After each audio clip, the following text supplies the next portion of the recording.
Welcome to Subramani. My quest for retirement solutions means I talk to a lot of people, and I realize one thing: most people either don't have a plan, or they don't have a plan which will work well during their retirement. So what are some of the common mistakes that I see? One is a desperate attempt to get higher and higher return, which means if you give them a fixed deposit, the first question to ask is how much return will I get, right? So what is the percentage of return? And they don't mind locking in at any rate, because they think, oh, this rate cannot be bettered. And therefore at that stage, if you go and put in the bank deposit, you're paying unnecessarily paying income tax. If you put in a bond fund, you will be surprised as to how much the bond fund value can fall if interest rates move in a direction opposite to what you wanted. You wanted interest rates to go down. If interest rates go up, you can be hurt in your portfolio.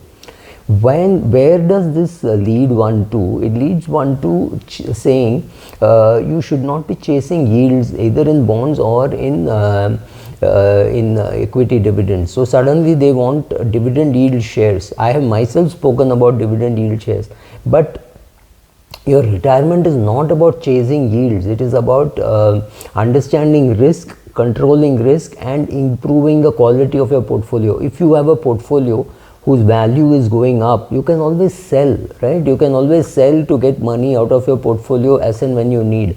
There is nothing which says you have to live within the income that you generate, right? You can sell a part of it.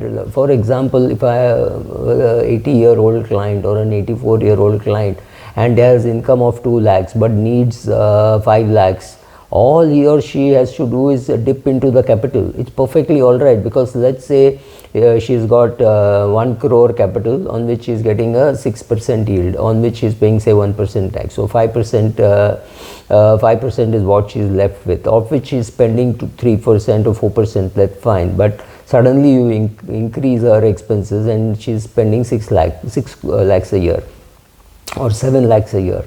So which means 1 or 2 lakhs have to come from the capital, and that's perfectly all right, because in retirement what you have to look at is absolute return of your money coming back. That is also important. You cannot be chasing yield and lose capital. That's also understand that a company which does not pay dividend doesn't mean it's not a good company. A company in its initial stages, when it is growing, won't have the money to pay you dividend, but it does not mean your money is not being used well.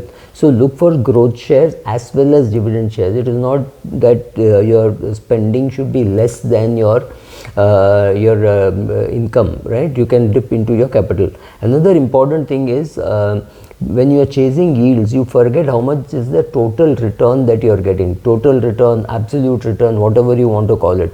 So the most important thing to do in your wealth creation journey, for whatever reason you're creating wealth, right? You need to create wealth, so you're creating wealth.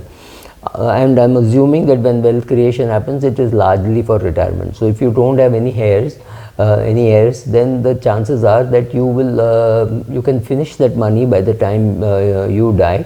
You only don't want to outlive the money. You don't want the money to be over in a particular year and you live 1 year later wondering last 1 year who will pay for your expenses.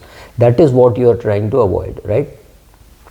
So what all do you need to know? You need to understand taxation. Sometimes it is almost always it is better to do a systematic withdrawal than go for a dividend plan. People don't know this. You need to understand, therefore you need to understand taxation. You need to understand clubbing. You need to understand how for a fixed corpus can be earned by both husband and wife, earning about 7 lakhs each, which is about 14 lakhs, and be tax free, right? Once you know that, then it doesn't really matter whether your money is in fixed deposits or it is in multi-asset fund which you are withdrawing so that you pay lesser tax. Doesn't matter at all, as long as your income is within that range and your portfolio is within that range. If your portfolio is 10 crores, 12 crores, don't even watch this, really doesn't matter. So you have to understand taxation. You have to understand that the return on absolute return on your net worth, which means you have to understand what is net worth. You have to calculate your net worth. I've done videos on net worth calculation. On your net worth, what return you get, to me, is far more important than the fact that you bought Deccan Gold last week and it went up from 50 to 80, right? It doesn't matter to me. The question is, how much money did you have in Deccan Gold. Now if you had 200 shares of Deccan Gold, how the hell does it matter in your life, right? So what is the total amount of money that you have which is working for your wealth creation, which includes retirement? How are you working towards it? How much is the taxation understanding that you have? What else can you do to reduce tax or increase income? All these things play a role. Not just that you bought 200 shares of a company which went up from 50 to 80. It hardly matters. You made 6,000 rupees. You go and look at your DP charges, it might be more than that, right? So that is not enough. Maybe there's not enough meat in it, right? So I remember long back when I was doing a lecture and I said this fund is doing very well. This man was very excited. I said I thought he must have some reasonably good money in that. His CTC was about 15 lakhs and he had a 5,000 rupee SIP in that fund. I said, how does it matter? How does not move in needle? Because over 5 years you are putting only about 3 lakhs. That is just of no use, right? So the question is, how much is your net worth? Have you calculated your net worth? How much is the return that you are getting on it? Are you getting a real return, which means the return after taxation and after inflation is that positive? Also, I see people with very inefficient assets, because what happens is they bought some pension plan long back when they were in their 30s or 40s, and suddenly at 55 they have been told that this money you have to withdraw and convert it to an annuity. Understand that annuity is not a great product from a tax point of view. It is a very good product from a very simple product and very efficient in terms of you don't have to worry too much about what is the whether you will get it, what is the return you're getting. As long as it is greater than your expenses, you should be happy with it. But having said that, it is not a tax efficient one. So understanding taxation, understanding net worth, understanding total return, all this is necessary in your portfolio, especially if you're planning for your retirement or generally in wealth creation. So any friend or relative who asks me about his retirement planning and I increase the stock allocation, they would be in 20-25% stock, and the balance would be in debt and annuity and one house from where they are getting rent, which is fantastic. That's not the way to look at it. Don't look at only the income to live off. You can do a systematic withdrawal plan. The question to ask is, if you have a one house which is getting you rent, do you have the stamina, will you have the stamina at the age of 70 or 72 or 75 to be running around collecting the rent? Will you be able to find a tenant regularly, right? So all these questions are important. So what you have to see is, how much is your total net worth, how much return you are getting on it, how much of that return is without any great headache. For example, if you are in the mutual fund, or even if you are buying and selling equity through a brokerage firm, you can download your capital gain statement on a regular basis, pay advance tax, etc. Rental is not so simple, right? You have to go collect, and what if they say, I'll pay now, I'll pay later. Do you have the stamina to handle it? So these are all questions which you have to answer. You cannot just assume, oh, I have 2 flats and I live in one flat and another flat will get me rent.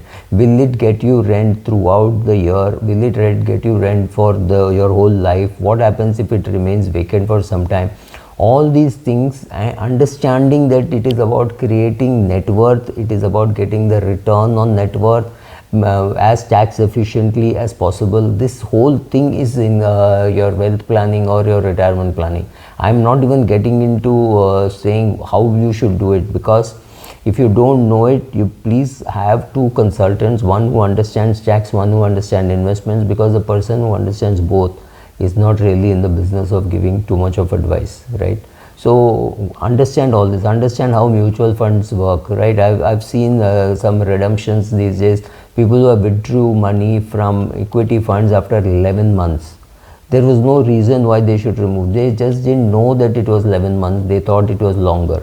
They did not check, right? So what does it make sense if you were staying for some more days, you are shifting to a lower tax bracket than 15%. Here you're paying 15%, there you're paying 10%. Why wouldn't you wait for some 5 days, 10 days, 15 days, right? So understanding what are all important is very important. Not too many people do that. Thank you.